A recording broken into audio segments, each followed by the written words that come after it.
नाग और लड़की की प्रेम कहानी। गोरा नाम के गांव में एक विधवा स्त्री रहती थी। उसका नाम गोमती था। उसकी सुंदरी नाम की एक बेटी थी। वह जन्म से ही गोरी चिट्टी और सुंदर थी। जब वह बड़ी हुई तो उसकी शादी के लिए दूर दूर से जाने माने रईसों के रिश्ते आने लगे। सुंदरी जिस रिश्ते के लिए राजी हुई, उसकी माँ ने उसी रिश्ते के लिए हामी भर दी। जिस दिन सुंदरी का शगुन चढ़ा, गोमती को उसी रात सपने में एक खतरनाक सांप दिखाई दिया और अब तो हर रात सपने में यही होता। वह नाग फन फैलाकर डसने के बजाय उसके पैरों में अपना फन रखता, फिर गोमती को उसका वचन याद कराता। गोमती पसीना पसीना होकर डरी डरी सी उठकर बैठ जाती। माँ की यह हालत देखकर सुंदरी माँ से उसका हाल पूछती तो गोमती बहाना बना दिया करती। लेकिन सुंदरी के ब्याह के दिन जैसे जैसे नज़दीक आने लगे, गोमती उस नाग के डर से पीली पड़ने लगी। आखिरकार शादी का वह दिन आ ही गया। उसके एक रात पहले गोमती को उस सांप का सपना फिर आया। सपने में सांप चेतावनी दे रहा था कि यदि सुंदरी का ब्याह किसी और से हुआ तो मैं सुंदरी को शादी से पहले ही डस लूँगा। अब तो गोमती और भी डर गई। उसे एक पुरानी बात याद आ गई। असल में सुंदरी जब गर्भ में थी तो गोमती को इमली खाने की लत लगी हुई थी। आए दिन वह नदी के किनारे लगे हुए इमली के पेड़ से इमली तोड़कर ले आया करती थी। एक दिन जब गोमती इमली तोड़ने गई तो एक सांप उसके पैरों में कुंडली बनाकर लिपट गया। वह भयभीत होकर वहीं ज़मीन पर गिर पड़ी। शाम का समय था, दूर दूर तक उसे बचाने वाला कोई नहीं था। वह सांप मनुष्य के स्वर में बोलने लगा, माँ डर मत, मैं तुझे डसूंगा नहीं। तू बस मुझे यह वचन दे कि तेरी जो कन्या होगी तू मेरा ब्याह उससे कराएगी। गोमती बेचारी मरती क्या न करती।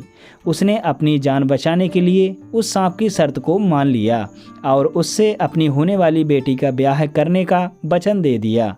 3 महीने बीतने के बाद जब गोमती ने सुंदरी को जन्म दिया तो वह सांप फिर गोमती के पास आया और उसे उसका वचन याद दिलाया। दिन बीतते गए और सुंदरी 15 साल की हो गई। वह बहुत ही निडर थी, जिस तरह उसके पिता रघुनाथ एक निडर सैनिक थे। सुंदरी अपने पिता के साथ नदी में तैरा करती थी।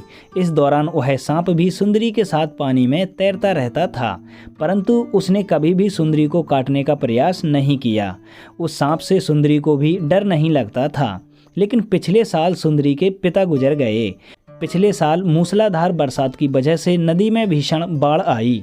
उस बाढ़ में रघुनाथ ने कई लोगों की जान बचाई, किंतु खुद प्रचंड नदी के प्रभाव में समा गए।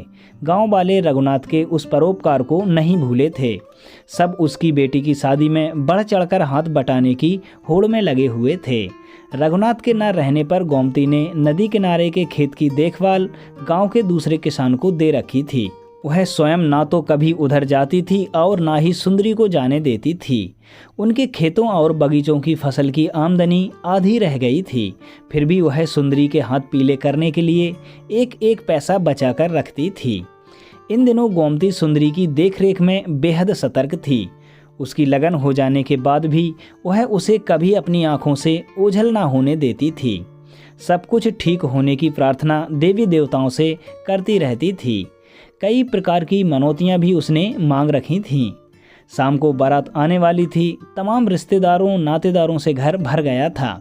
लेकिन सुबह ही बिना बताए सुंदरी अपनी 2 सहेलियों के साथ कुछ ही दूर नदी के तट के अपने खेतों की तरफ निकल गई। गोमती उस समय गांव से दूध लेने गई थी। गोमती जब घर लौटी तो पता चला कि सुंदरी अब तक नहीं लौटी है। यह सुनकर गोमती चीख पुकार मचाती हुई उल्टे पांव नदी की ओर दौड़ पड़ी। गांव के तमाम लोग उस दुखिया माँ की गुहार पर उसके पीछे दौड़ते भागते जब नदी किनारे पहुँचे तो वहाँ विचित्र सा दृश्य था। एक काला भुजंग सुंदरी के गले से लिपटा हुआ था। सुंदरी अपने बचाव के लिए चीख पुकार रही थी। गोमती रोती हुई केवल यही कह रही थी, सुंदरी बेटी क्या करूं, तेरी माँ ने इमली के बदले कसम खाई थी। कई साहसी तैराक नदी में कूदे भी, लेकिन उस भयानक सांप की फुफकार से डरकर वह सुंदरी तक नहीं पहुंच पाए। नदी के इस पार भीषण कोहराम मचा हुआ था। सांप सुंदरी को मझधार के गहरे पानी में खींचे ले जा रहा था। देखते ही देखते सुंदरी उस नदी के गहरे पानी में डूब गई। लेकिन अचानक एक सुंदर सा लड़का सुंदरी को पानी से खींचकर बाहर ले आया। नज़दीक आने पर लोगों ने ध्यान से देखा कि सुंदरी के गले में लिपटा हुआ वह सांप कहीं अदृश्य हो गया था। घाट पर पहुंचते ही कुछ लोग सुंदरी को होश में लाने का उपचार करने लगे और कुछ लोग हैरान थे कि वह अजनबी युवक कौन है। उस गहरे पानी में अचानक वह कहां से आया। किसी ने भी उसे नदी में कूदते नहीं देखा। लोगों ने गोमती को उठाया, जो कि बेहोश होकर ज़मीन पर गिर गई थी। उसे बताया कि सुंदरी जिंदा है। गोमती को होश आया तो वह दौड़कर सुंदरी के पास गई और सुंदरी को झकझोरने लगी, सुंदरी को होश में लाने लगी। सुंदरी भी अब होश में आ गई। तब गांव वाले गांव की कुल देवी का जयकारा करने लगे। सुंदरी की जान बचाने वाले युवक को कुछ नौजवानों ने अपने कंधे पर बैठा लिया और उसका जय जयकार करने लगे। हालांकि उस युवक को देखकर सभी हैरान थे। वह एक अजनबी युवक था जो अचानक से नदी में सुंदरी को बचाते हुए बाहर आया था।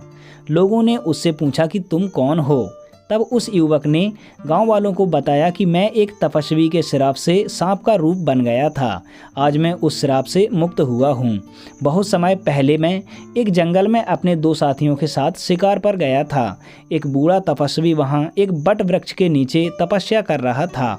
पशु पक्षियों के हाहाकार से जैसे ही उसके नेत्र खुले, मैं उसके सामने ही था।